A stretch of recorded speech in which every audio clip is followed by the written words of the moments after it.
और हम किस तरह से इस पर काबू पा सकते हैं, आज की वीडियो में हम ये डिस्कस करेंगे।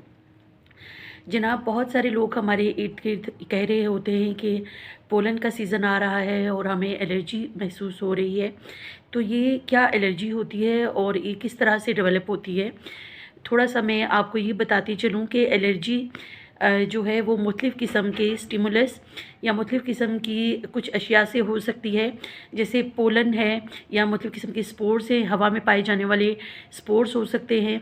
इसके अलावा कारपेट से कुछ लोगों को एलर्जी होती है, मुख्तलिफ़ किस्म की फूड से होती है, धुएँ से या डस्ट से और फ्यूम से भी एलर्जी हो सकती है।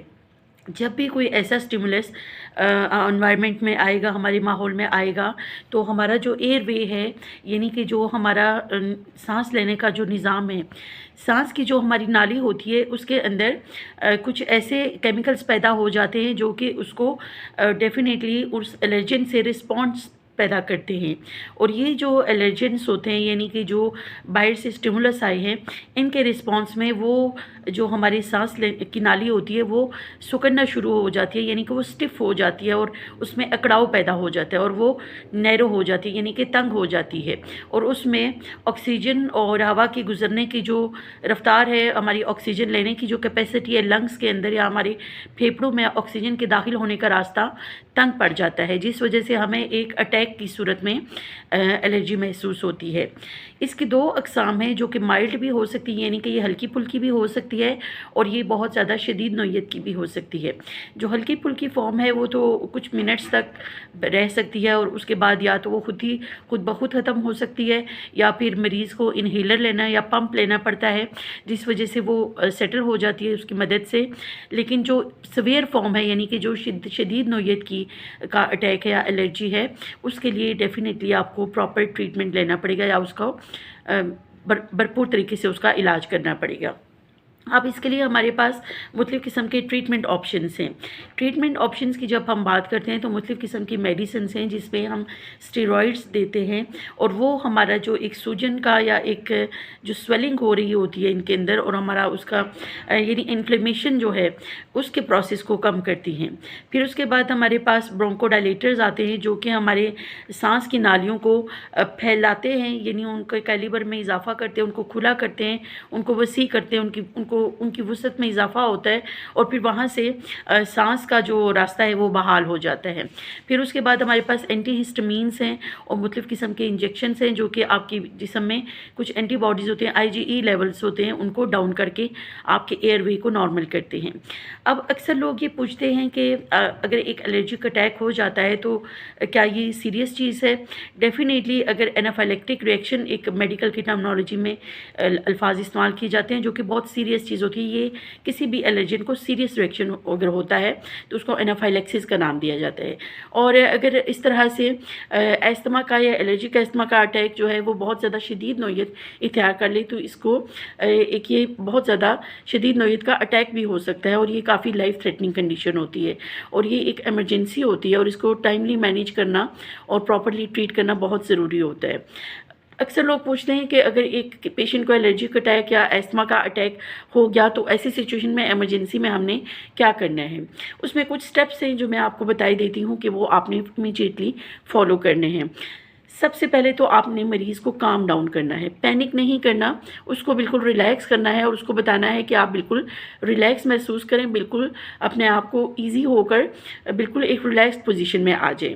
फिर उसके बाद आपने पेशेंट को बिल्कुल सीधा होकर बैठने को कहना है, क्योंकि जब हम स्ट्रेट बैठते हैं, सीधे डायरेक्शन में बैठते हैं, तो हमारा विंड पाइप जो है या हमारा जो सांस लेने का रास्ता है वो खुल जाते हैं, यानी हमारा जो सांस की नाली है वो काफ़ी हद तक खुल जाती है और फेफड़ों में ऑक्सीजन की जो आमदोरफ्त है वो बहुत आसानी से हो सकती है। फिर उसके बाद जनाब आपने पेशेंट को कहना है कि आप लंबी सांस लें, तसल्ली से सुकून के साथ गहरे और लंबी सांस लें और नाक के थ्रू सांस लें आप। फिर उसके बाद पेशेंट को कहना है कि आपको पेशेंट को उस चीज़ से दूर कर लेना है जिसकी वजह से आप उसको ये अटैक हुआ, जो कि कोई भी एलर्जन हो सकता है, कोई डस्ट भी हो सकती है, स्मोक भी हो सकता है, कुछ भी हो सकता है। और साथ ही साथ आपने मरीज़ को डेफ़िनेटली उसके लिए आपने मेडिकल जो आपकी टीम है या डॉक्टर है उसको भी अप्रोच करना है ताकि वो आके प्रॉपरली ट्रीटमेंट उनको दे।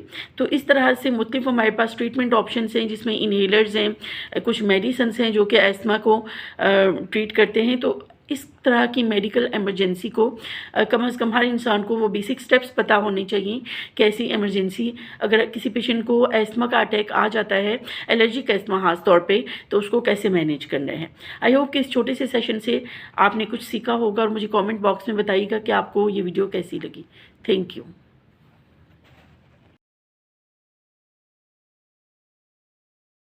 ऐसा है और आज मैं बात करूँगी एलर्जिक अस्थमा या दमा के बारे में। एलर्जी या दमा क्या होता है, इसकी क्या वजूहात हैं और हम किस तरह से इस पर काबू पा सकते हैं, आज की वीडियो में हम ये डिस्कस करेंगे। जनाब, बहुत सारे लोग हमारे इर्द गिर्द कह रहे होते हैं कि पोलन का सीज़न आ रहा है और हमें एलर्जी महसूस हो रही है। तो ये क्या एलर्जी होती है और ये किस तरह से डेवलप होती है?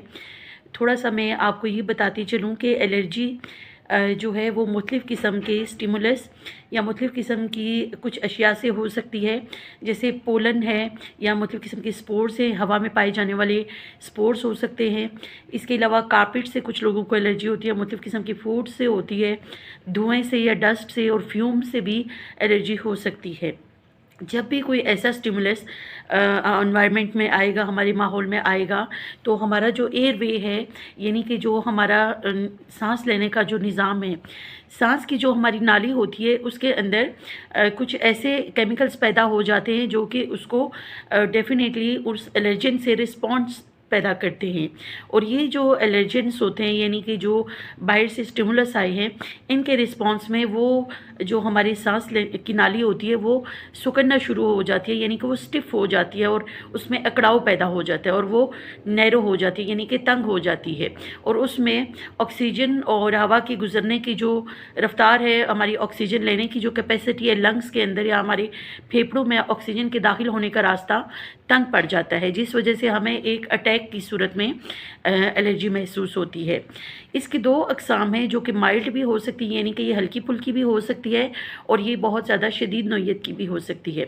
जो हल्की फुल्की फॉर्म है वो तो कुछ मिनट्स तक रह सकती है और उसके बाद या तो वो खुद ब खुद ख़त्म हो सकती है या फिर मरीज़ को इन्हेलर लेना या पंप लेना पड़ता है, जिस वजह से वो सेटल हो जाती है उसकी मदद से। लेकिन जो सवेयर फॉर्म है, यानी कि जो शदीद नौइयत का अटैक है या एलर्जी है, उसके लिए डेफ़िनेटली आपको प्रॉपर ट्रीटमेंट लेना पड़ेगा या उसका भरपूर तरीके से उसका इलाज करना पड़ेगा।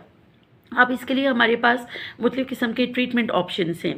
ट्रीटमेंट ऑप्शंस की जब हम बात करते हैं तो मुख्तलिफ़ किस्म की मेडिसिन्स हैं जिसमें हम स्टेरॉइड्स देते हैं और वो हमारा जो एक सूजन का या एक जो स्वेलिंग हो रही होती है इनके अंदर और हमारा उसका यानी इन्फ्लेमेशन जो है उसके प्रोसेस को कम करती हैं। फिर उसके बाद हमारे पास ब्रोंकोडायलेटर्स आते हैं जो कि हमारे सांस की नालियों को फैलाते हैं, यानी उनके कैलिबर में इजाफा करते हैं, उनको खुला करते हैं, उनको वसी करते हैं, उनकी वसअत में इजाफा होता है और फिर वहाँ से सांस का जो रास्ता है वो बहाल हो जाता है। फिर उसके बाद हमारे पास एंटीहिस्टामीन्स हैं और मुख्तलिफ़ किस्म के इंजेक्शंस हैं जो कि आपकी जिस्म में कुछ एंटीबॉडीज़ होते हैं, IgE लेवल्स होते हैं, उनको डाउन करके आपके एयरवे को नॉर्मल करते हैं। अब अक्सर लोग ये पूछते हैं कि अगर एक एलर्जिक अटैक हो जाता है तो क्या ये सीरियस चीज़ है? डेफिनेटली अगर एनाफाइलेक्टिक रिएक्शन, एक मेडिकल की टर्मिनोलॉजी में अल्फाज इस्तेमाल किए जाते हैं जो कि बहुत सीरियस चीज़ होती है। ये किसी भी एलर्जन को सीरियस रिएक्शन अगर होता है तो उसको एनाफाइलेक्सिस का नाम दिया जाता है। और अगर इस तरह से अस्थमा का या एलर्जिक अस्थमा का अटैक जो है वो बहुत ज़्यादा शदीद नौइयत इख्तियार कर ले तो इसको एक ये बहुत ज़्यादा शदीद नौइयत का अटैक भी हो सकता है और ये काफ़ी लाइफ थ्रेटनिंग कंडीशन होती है और ये एक एमरजेंसी होती है और इसको टाइमली मैनेज करना और प्रॉपरली ट्रीट करना बहुत ज़रूरी होता है।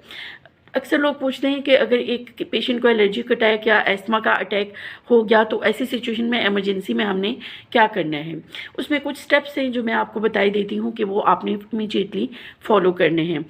सबसे पहले तो आपने मरीज़ को काम डाउन करना है, पैनिक नहीं करना, उसको बिल्कुल रिलैक्स करना है और उसको बताना है कि आप बिल्कुल रिलैक्स महसूस करें, बिल्कुल अपने आप को ईज़ी होकर बिल्कुल एक रिलैक्स्ड पोजीशन में आ जाएँ। फिर उसके बाद आपने पेशेंट को बिल्कुल सीधा होके बैठने को कहना है, क्योंकि जब हम स्ट्रेट बैठते हैं, सीधे डायरेक्शन में बैठते हैं, तो हमारा विंड पाइप जो है या हमारा जो साँस लेने का रास्ता है वो खुल जाते हैं। यानी हमारा जो साँस की नाली है वो काफ़ी हद तक खुल जाती है और फेफड़ों में ऑक्सीजन की जो आमदोरफ्त है वो बहुत आसानी से हो सकती है।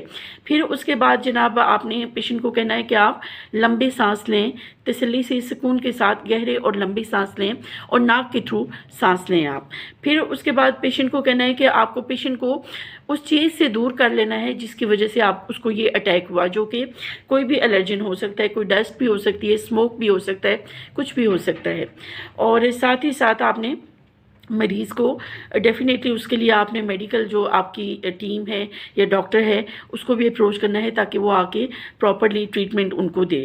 तो इस तरह से मुख्तलिफ हमारे पास ट्रीटमेंट ऑप्शंस हैं, जिसमें इन्हेलर्स हैं, कुछ मेडिसिन्स हैं जो कि अस्थमा को ट्रीट करते हैं। तो इस तरह की मेडिकल इमरजेंसी को कम से कम हर इंसान को वो बेसिक स्टेप्स पता होने चाहिए कि ऐसी इमरजेंसी अगर किसी पेशेंट को अस्थमा का अटैक आ जाता है, एलर्जिक अस्थमा खास तौर पे, तो उसको कैसे मैनेज करना है।